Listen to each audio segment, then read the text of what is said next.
it's Mary, and I just wanted to give you another video here. This one is highly requested, so I thought I would get this out there for you. This is for new VIPKID teachers. So if you are new to VIPKID and you are having questions and struggling to find answers, hopefully this will help you. This is a list of tips of things that would have helped me when I was new that I couldn't find or just struggled to find the answers to. So here we go. We're going to start off with bookings, and I know right now there might be slim bookings for you. It will pick up, so just hang in there until September. The students are on break right now, on summer break, so I've heard that there's a lot of lower bookings and people are getting frustrated. Don't give up, just keep opening your slots and wait for those to roll in September. With the bookings, the first thing that I didn't know was they open up the bookings in China on Sunday nights late at midnight. It's technically Monday morning at midnight, but you know, for our purposes, on Sunday, late at night, right after 11:59 p.m. at midnight, because sometimes that can get confusing, that's when they open it up. So Sundays at midnight, you need to have all of your slots available before that. So if you get hired on like a Friday, get all your paperwork in and log in and go to the spreadsheet. It just looks like a spreadsheet, and you'll just click the time slots that you're available to teach. And I would open up as many as you can in the beginning. Even if you can work all night and do a couple of all-nighters, that I think helped me get bookings faster and fill up my schedule faster. I actually accidentally did that 3 weekends in a row. I did 2 nights of all-nighters 3 weekends in a row, so Friday and Saturday night, 3 weekends I stayed up all night and taught. I don't know that I recommend doing it that many times because I did end up getting a little sick from that, I think. It was a little crazy, but if you can do anything with 24-hour bookings and stay up all night and just watch those bookings roll in, I think that's helpful. When I did it, I wouldn't have anything at like midnight, but then at like 2 a.m. I would start getting bookings at 2, 2:30, 3, 4, last minute bookings every time. So that's my first tip. The second thing is, make sure when you go to open those slots that you don't just open that week. So if it's Sunday night and you open up that week, you're kind of going to miss the boat because they've already booked that week. They actually book for the next week. So on Sunday night when you log in, open slots for that week just in case some will trickle in for you that first week that you're teaching. But the second week is the week that they are seeing for the first time. So at midnight it opens up, and I'm telling you, those parents are on it and they book fast. So a lot of times through the night, my schedule is almost always full by Monday morning when I wake up. They've already been on. It's noon their time Monday, so they've been on and they book. So have your slots available. They can see 4 weeks out, so I like to keep my schedule open, slots available for up to 6 weeks in the future, just so they can see it and so that I don't forget to have, my slots open for them.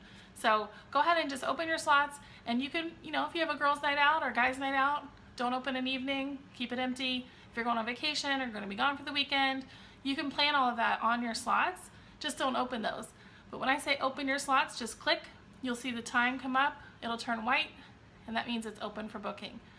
To click the 24-hour box, you just check that little box that's in the corner, and that means they can book that class up to within an hour before class starts. So it doesn't mean up to within 24 hours, it means within an hour. So if you check that box, you have to make sure you check to see that it's not booked. So if you check a box, for example, for a 7 a.m. class, and you go to bed that night, you need to make sure you check it at 6:30 to see if anybody booked it, because they can book up until 6 o'clock a.m. Okay, so they can book. If you have that box checked, that means they can book very last minute. But that's good, because if you stay up all night and you got all those boxes checked, you'll get out of your 4 o'clock class and oh look, you'll have a 5 o'clock now. So it's very fun. I'm not guaranteeing that, but that's what happened to me. I would get out of a 2 o'clock and my 3 and 3:30 and 4 would have booked, and they weren't booked when I went in. So it's good times. With that 24-hour box, you can also uncheck it if you decide, I don't want to get up and check. There were times once I did all-nighters, I was like, I don't want to get up at 5 and see if my 6 o'clock booked. So I would uncheck it when I went to bed just to make sure they're not going to book that.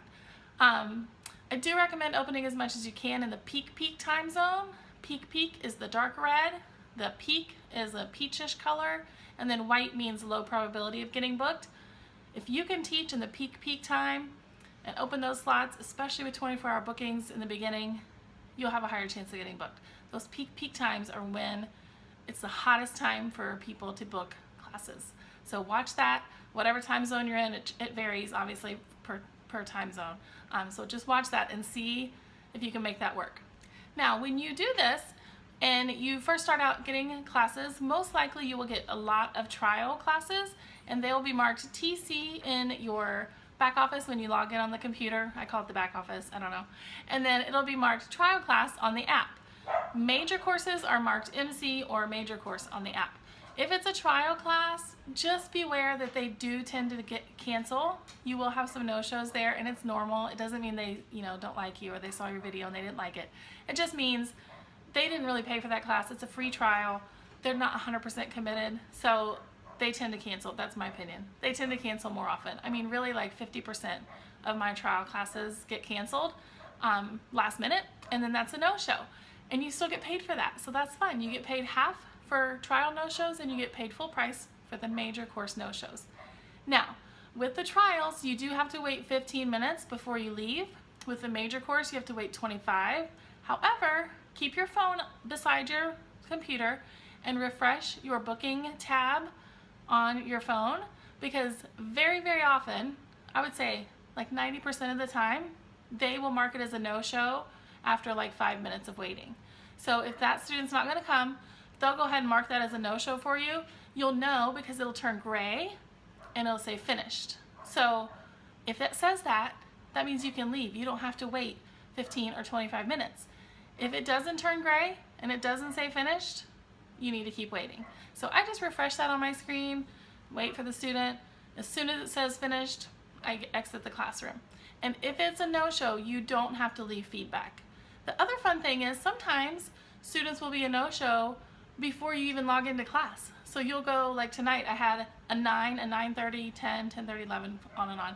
I teach till about 12:30 tonight, but my 9:30 was a no-show, and I found that out this morning. Like, they had canceled class, it's already finished, I didn't even have to go. So I'm making your video. Anyway, once it's marked gray, finished as a no-show, student no-show, there's no feedback, you don't have to stay in the classroom. If it's not marked, hang out in there. Okay, now you've got some bookings, you get to your first class, you log in early because you want to look at things, you're just excited, and there's a student staring at you, seemingly, they can't see you, but there's a student with their camera open. What do you do? It is very tempting to think, oh my gosh, I should start teaching, they're here, they're ready, they're waiting, it looks like they're staring at me. They're not. You cannot start until it's time to start. So wait until that clock gets to 00. There's a countdown clock at the top right of the screen. Wait till it gets to 0 to open your camera and start the class.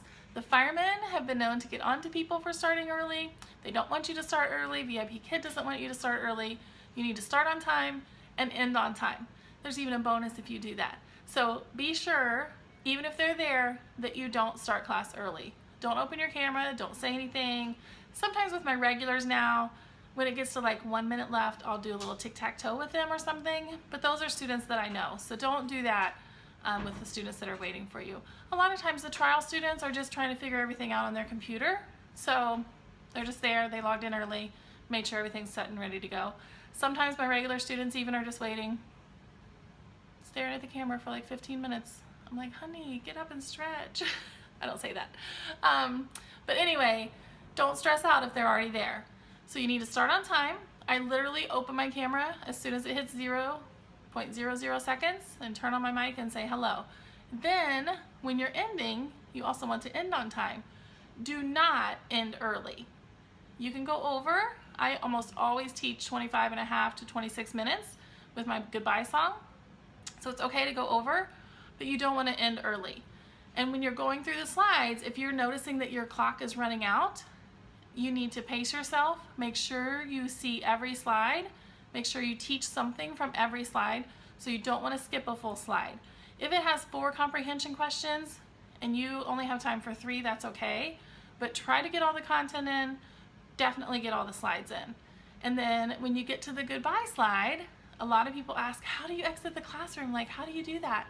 And I just say, I was just checking my time on my next class. I just say, we get to sing a song, and then we sing our song, whatever it is. London Bridge is a fun one. Twinkle Twinkle, you know, and I'm excited for them and dancing or whatever. And then I'm clicking and I say, you did such a good job today. You earned 5 stars and 5 lollipops or whatever they've earned. I just make sure they can still see it and they hold it up and we get excited. Sometimes I blow bubbles at the end, but that's it. So then when you've said, you did such a good job today. You earned a la la la. It was great to see you. Goodbye. And then a lot of times, my regulars especially will say, goodbye, goodbye, goodbye, bye-bye. I love you, bye-bye. I just say, goodbye, see ya, bye. And then I click, close the camera, turn off the mic, exit the classroom. So it doesn't have to be real abrupt, but you do want to wrap it up.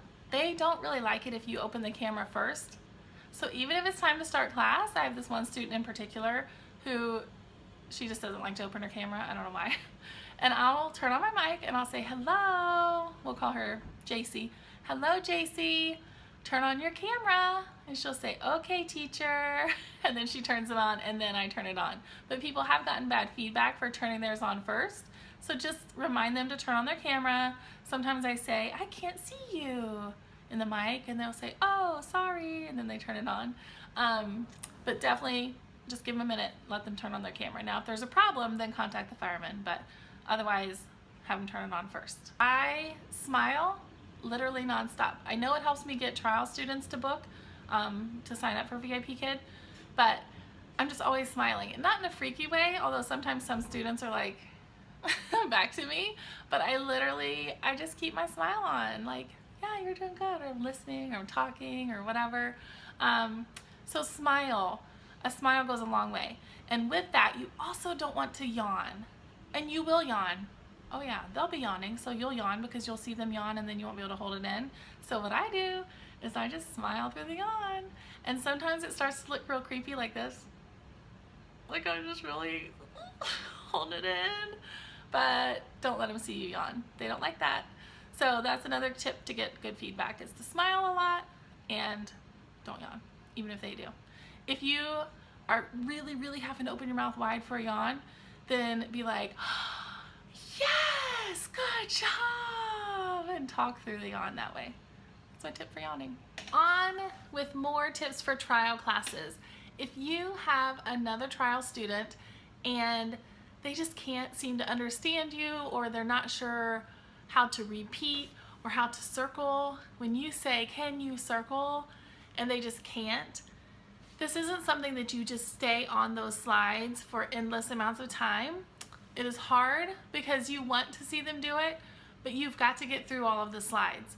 So what I do is I give them time to circle or time to repeat what I've said, but then I move on.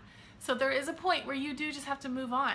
And I go a little faster in the beginning of trials, and then I slow it down when it gets to the meat of the lesson. And then I kind of gauge from there how much time I can let them have to try to circle. And some students, when you say, can you circle? They do. And you say, yes, I can circle. And they repeat it and they circle. And it's fantastic. But some, bless their hearts, they just don't know. And they look at you and you hold up your mouse. So I hold up the mouse. I say, can you circle?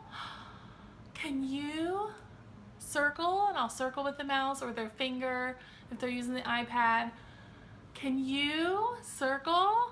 And if they just can't get it, give it a minute or two if you have an extra minute in your timing, and then circle for them and move on. And still say, good job, good try.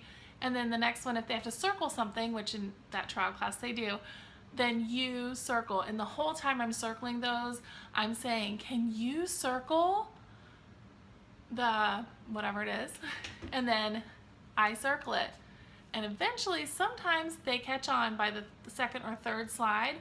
They start to circle, and then I just, go crazy, right? Cheering them on. But if they don't, you just keep it going, keep going, keep going. If you get a really shy student, a lot of times the younger kiddos are really shy. I actually had someone fall asleep on me in the very beginning. She was 4.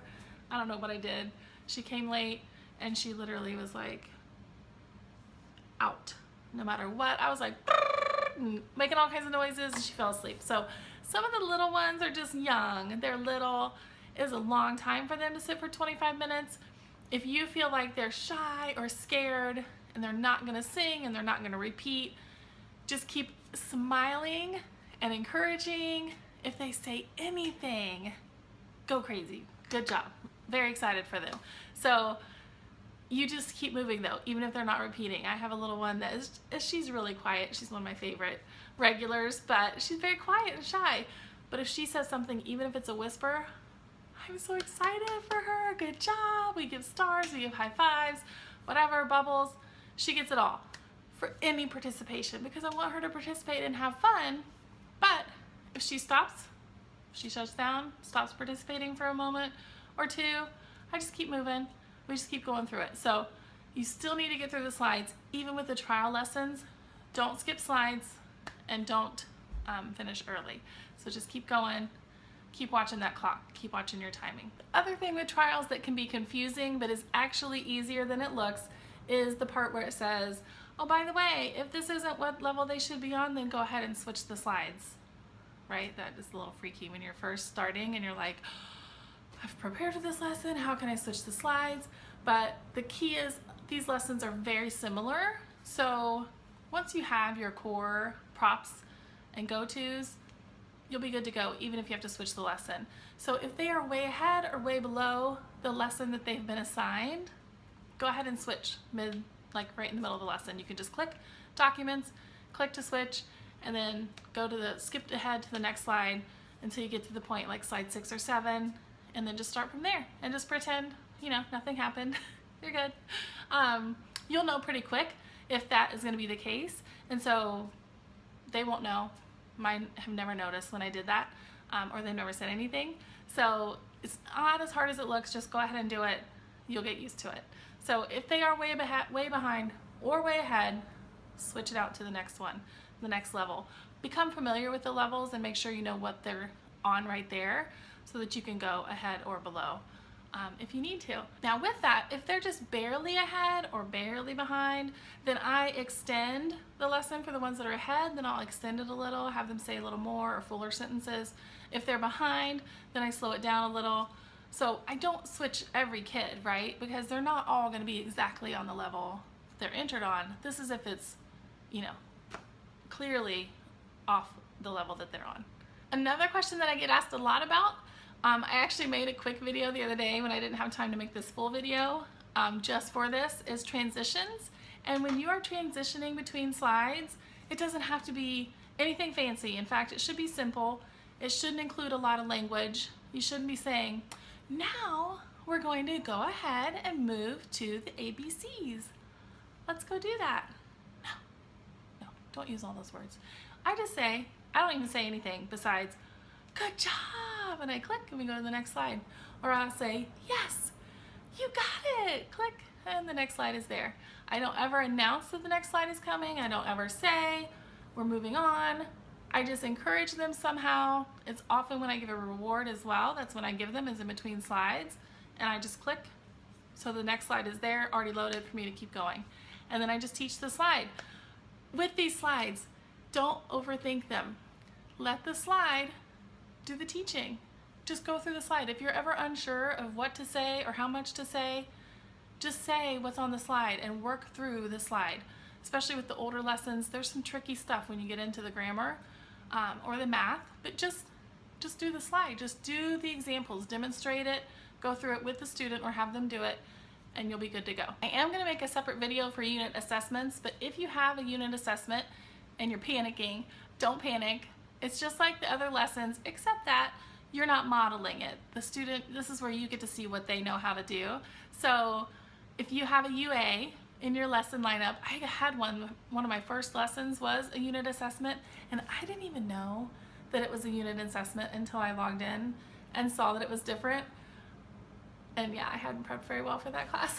So I just went through it though, and it was fine. And then I got to the feedback and figured it out, and it's all good.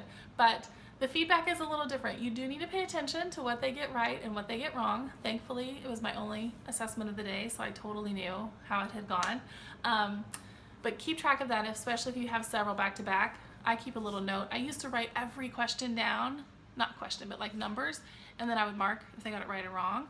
Now I just write down what they got wrong and how many they missed. Like if they couldn't pronounce 2 of the 5 words, you'll need to know that. So I just write -2, or something real quick, jot by the number, needed help, -3, or X. If I put an X, it means they didn't get that question at all.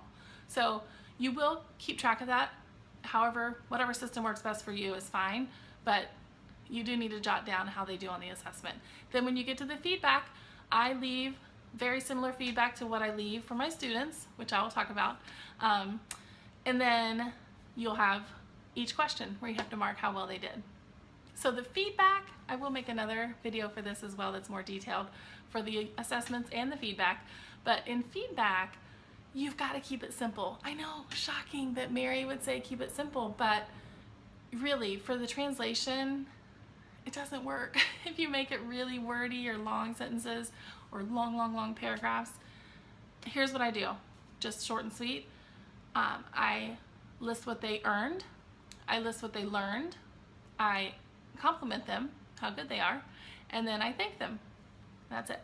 I used to do the 1-3-2-1 system, and honestly, it just didn't fit my personality. It was too much for me to try to come up with all that. So I just list what they earned, list what they learned, list what they can work on. Did I say that? What they can practice, and then I thank them for letting me be their teacher. And that's it. So keep it simple. I will do a really detailed video on the feedback and even give examples of what I say, but that will be a whole nother video. This one's getting long, so I'm gonna say goodnight to you guys and happy teaching. Keep them smiling, you keep smiling, and keep them smiling, and that is goal number 1. Well, it's probably not goal number 1 because they wanna learn English, but it's my goal. So I'll see you next time, bye.